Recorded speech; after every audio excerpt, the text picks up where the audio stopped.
war-saxaafadeed ay si wada jir ay u soo saareen mas'uuliyiinta golaha federaalka ugu jira gobolada Sool Sanaag iyo Cayn ayaa waxa ay kaga hadleen dhibaatooyinka ciidamada Soomaaliland ay u geystaan dadka shacabka ay ku dhaqan deegaanadaasi waxayna sheegeen inay caburin ay ku hayaan dadka shacabka iyo saxaafadda ka howlgashay deegaanadaasi xildhibaan Sharmaarka Garaas Salebaan oo war-saxaafadeedka soo jeediyay ayaa sheegay in si wada jir ay u taageerayaan xildhibaanada laga soo doortay deegaanadaasi dagaalka ciidamada Puntland ay kula jiraan kuwa Somaliland war-saxaafadeed ay soo saareen mas'uuliyiinta golayaasha federaalka ugu jira gobolada Sool Sanaag iyo Cayn ECC waxaan ku baaqaynaa in midnimada Jamhuuriyadda Federaalka Soomaaliya ay tahay muqadas dastuuri ah.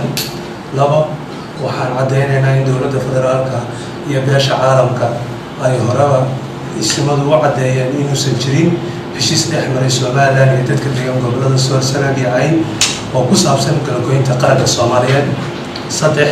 waxaan cadeynaynaa in gobol kale khasab ku xukumi karin waxayna ka soo horjeedaa xeerka iyo dhaqanka suuban ee bulshada Soomaaliyeed iyo xuquuqul insaanka caalamiga ah. waxaan cambaareynaa maamulka Musabixi caburinta xariga iyo baadilka uu ku hayo saxaafadda maantida dadka jilicsan ee gobolka Sool isla markaana loogu diidayo xorriyadda fikirkooda iyo rabitaankooda midnimada Jamhuuriyadda Soomaaliya.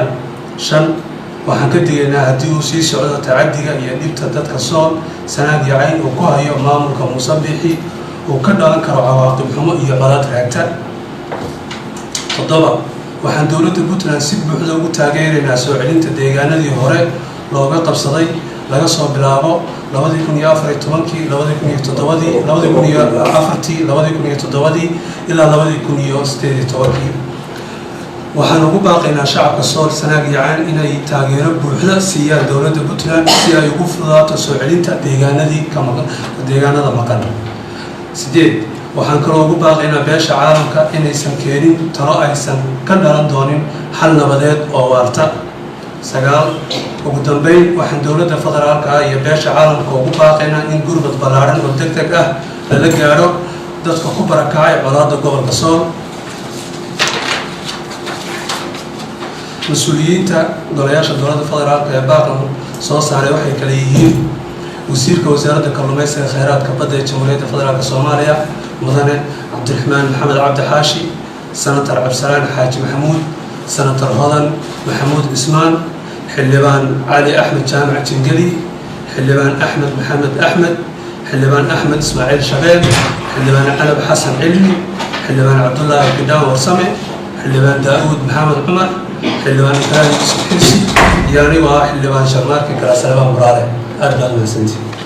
hadalka mas'uuliyiintani u matala gobolada Sool Sanaag iyo Cayn xildhibaanada labada gole ee baarlamaanka Soomaaliya ayaa imaanaya iyadoo deegaanka Tuqaraq oo wali ay ka taagan tahay xiisad dagaal u dhaxaysa maamulada Somaliland iyo Puntland.